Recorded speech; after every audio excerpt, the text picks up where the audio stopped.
Well, hello, everyone. This is Angela Hooper-Menifield, and I am here today with your HR moment from Menifield and Associates.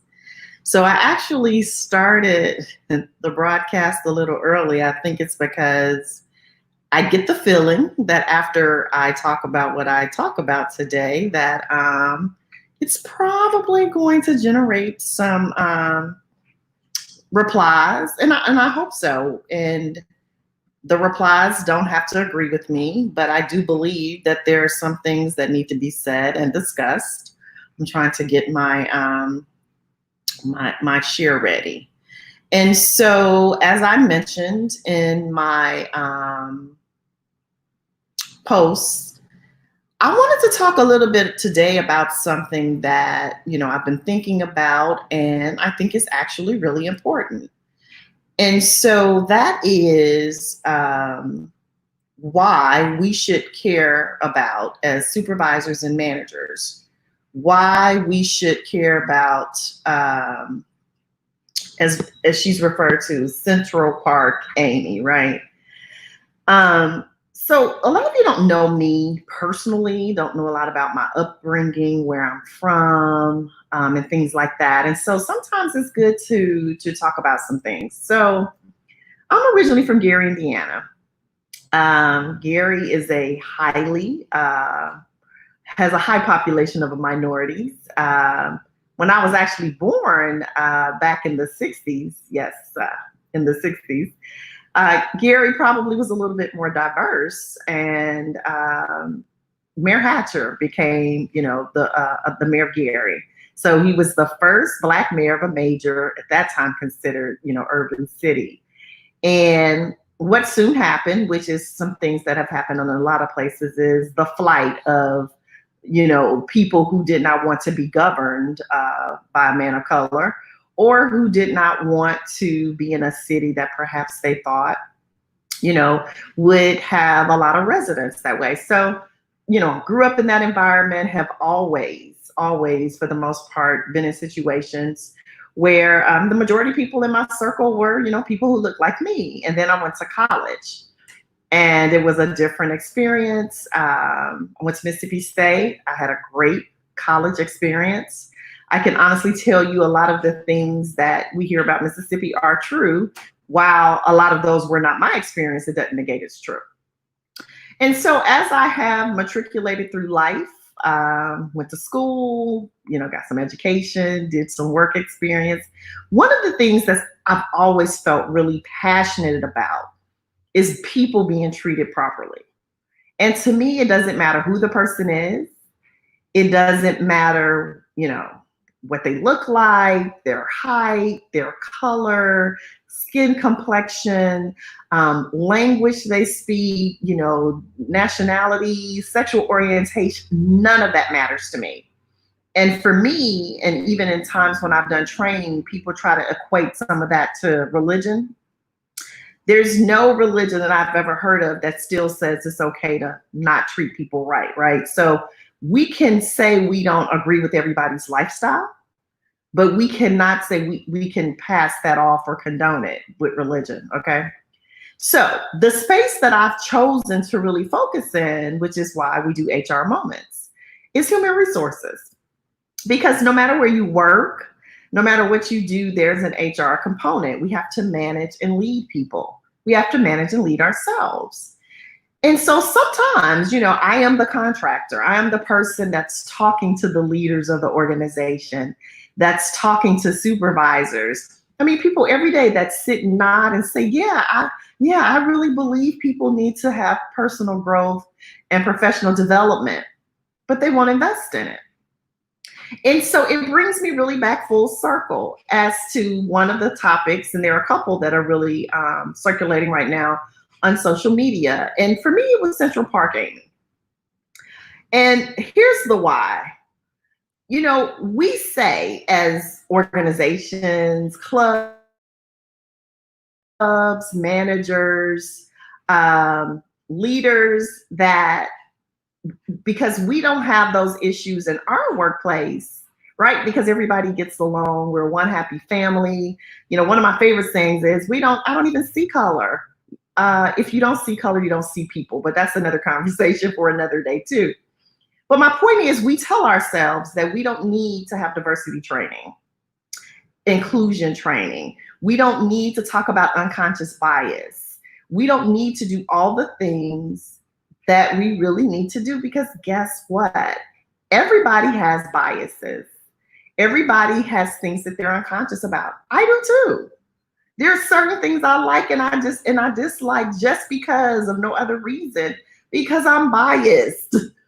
And while this is not today's teaching, let me just also say bias and racism are two different things too. So let's just get clear there too. We can talk about the definitions if we need to.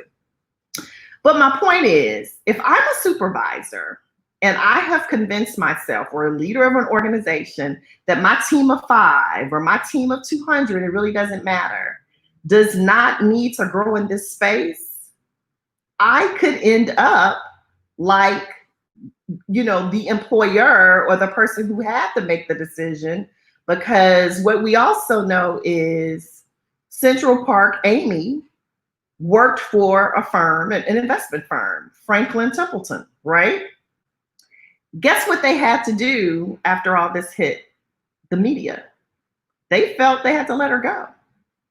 So I am confident a couple of things will probably happen. And for those of you who don't know who Central Park Amy is, let me give you the quick synopsis of the situation. She was in the park. I believe it was a park that is really designated more for bird watching. And there is a requirement that your dog be on a leash. Amy is a Caucasian woman. And so she was with a dog, and an African-American man observed her and asked her to please put her dog on a leash because he wanted to watch the birds. And he also expressed some concern for, I guess, the natural habitation of what this park was for. And Amy proceeded to get very angry with him. And in her anger, some of the things she did was she said, "I'm going to call the police and tell them you're harassing me." Now, the gentleman at this point is recording her so that he can have a record to defend himself, as he rightly should.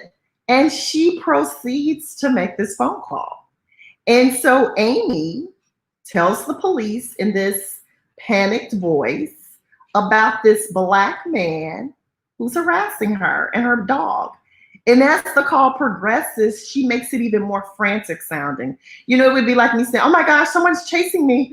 Oh no, they're almost at me." Like I'm making it worse and worse so it could cause alarm on film the whole time. Ultimately, Amy does the right thing. She puts the dog on a leash. The gentleman thanks her, ends the recording, and keeps it moving. He shared the incident with his sister, and I believe she posted it first, and it's gone viral.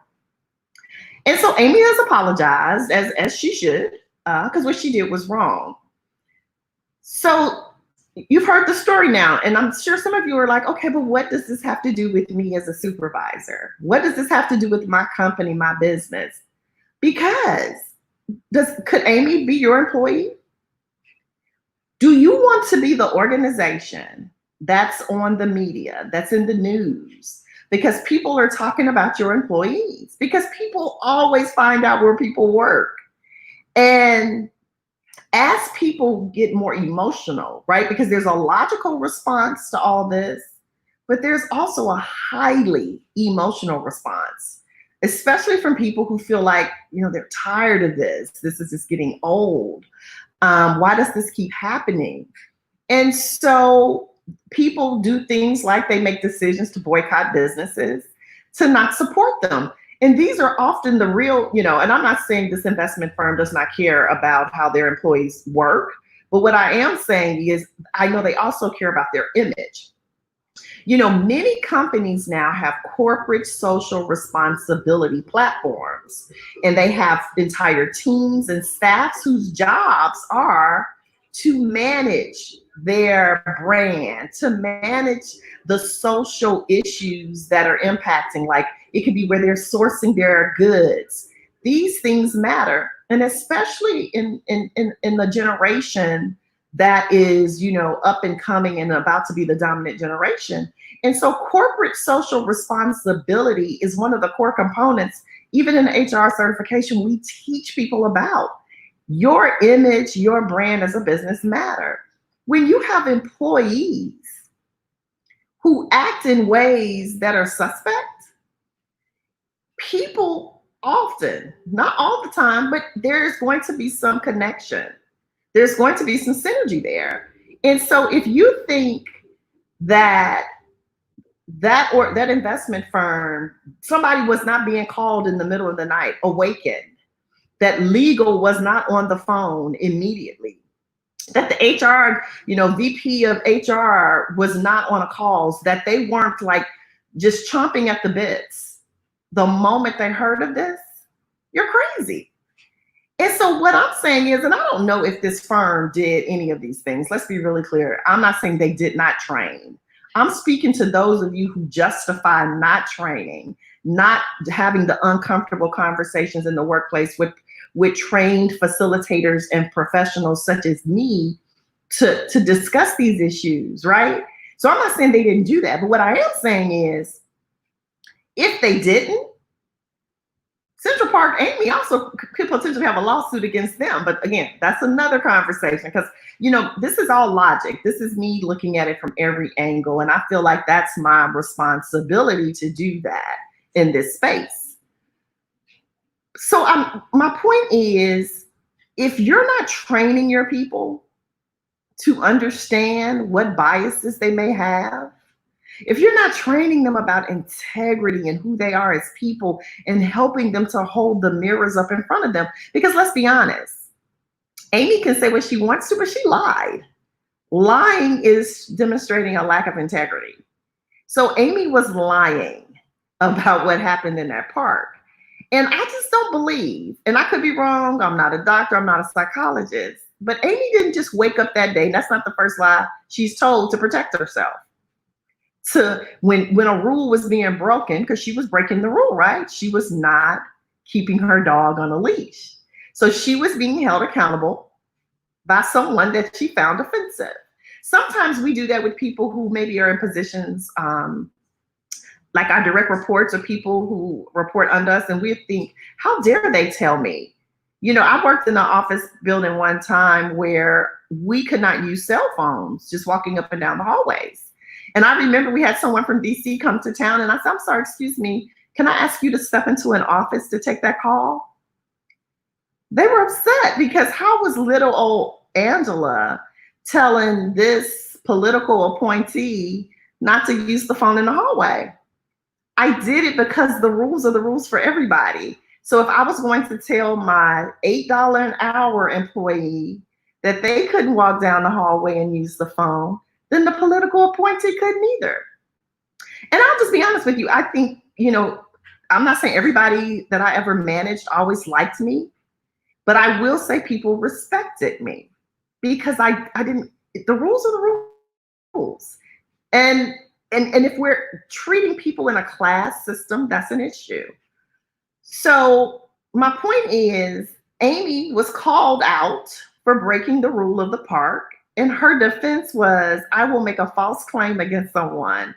And when you then package all of that in where we are at today as a society, she could have really put that man's life in danger had someone come, had there not been video footage. And I doubt there would be very little I'm sorry. And so as supervisors and employers and leaders, we have to do the work for our team. Because one, in many of our jobs, it's even in our contracts, right? We are a reflection of the organization we're tied to. I'm a member of a sorority, I'm a member of a religious organization, I'm a member of my family. Like your parents used to tell you, I'm sure they did, if they were anything like mine, when you leave this house, don't embarrass me. That was their way of saying your behavior is a reflection of me.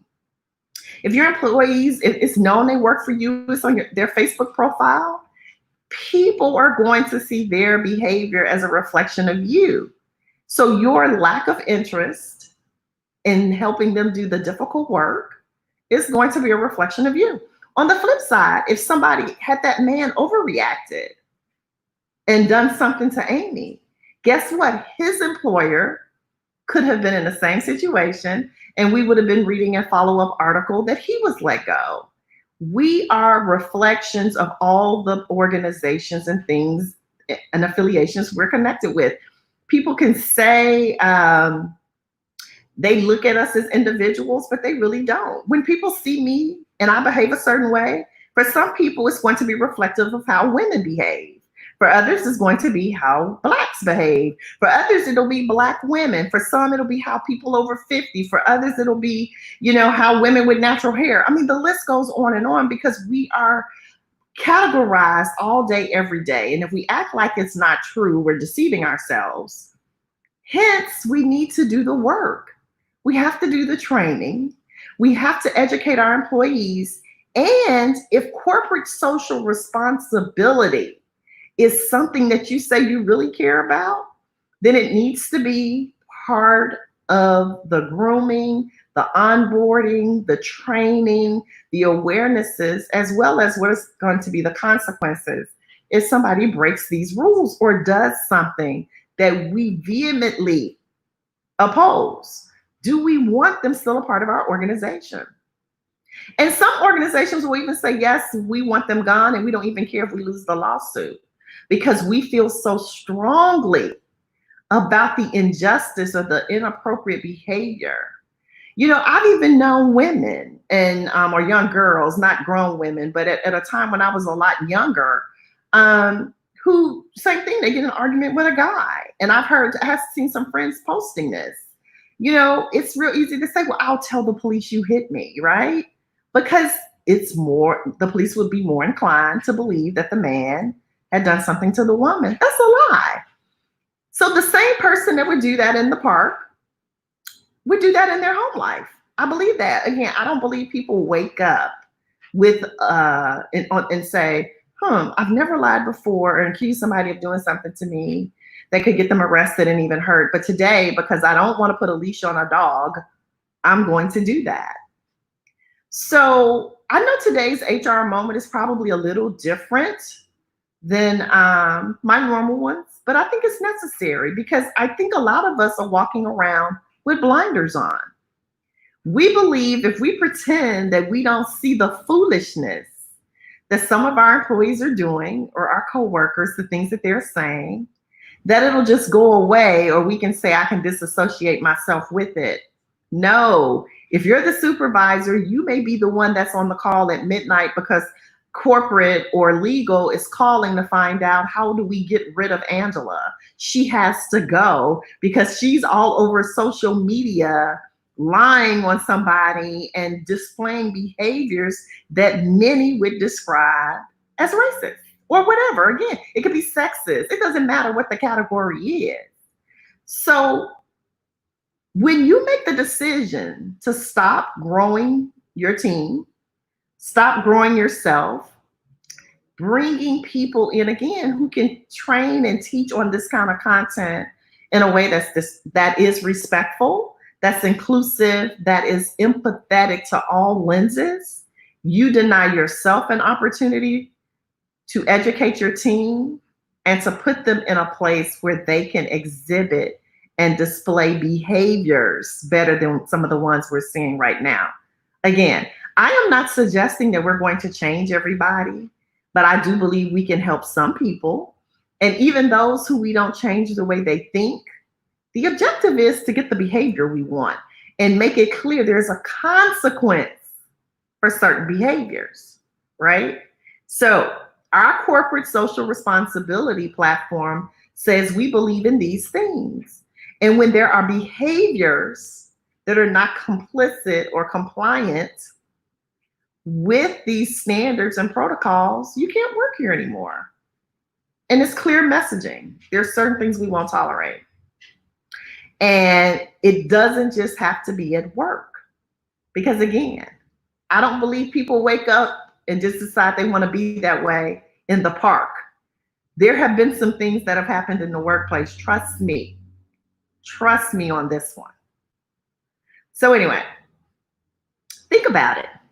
think about what it is you can do and how you can do it in order to educate, empower, equip, and expand people's thinking, right? Because I don't think people want to be bad people or mean people or lack integrity, but many of them do.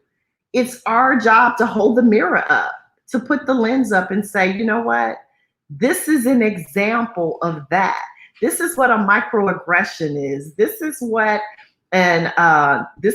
disparate treatment looks like versus blatant discrimination. This is what these things look like. This is what sexism looks like. This is what whatever the thing is that we're doing that we say we don't want our people to do because, again, it violates our principles and our purposes. We owe it to them to equip them and train them.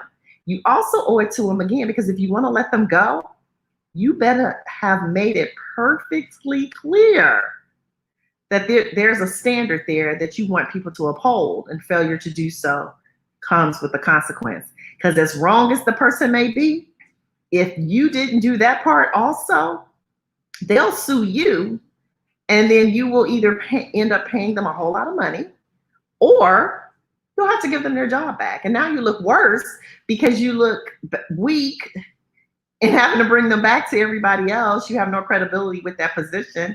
And then all the people who you thought you were doing the right thing by are more angry with you because they look up and that person is back on the job, the person who violated their rights or did whatever the thing is.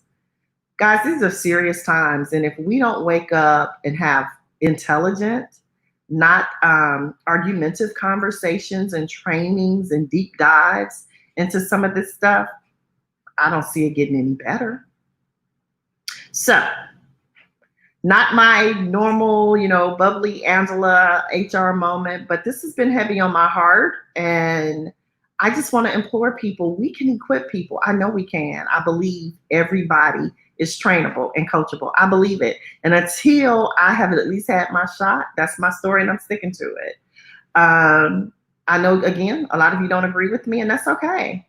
I would love to hear your thoughts as well, because I do want open exchange of conversation, dialogue, and expressions. So thank you very much. It's been my pleasure. Again, HR Moment with Menifield and Associates. Have a great Wednesday, and I'll talk to you guys on Friday. Bye.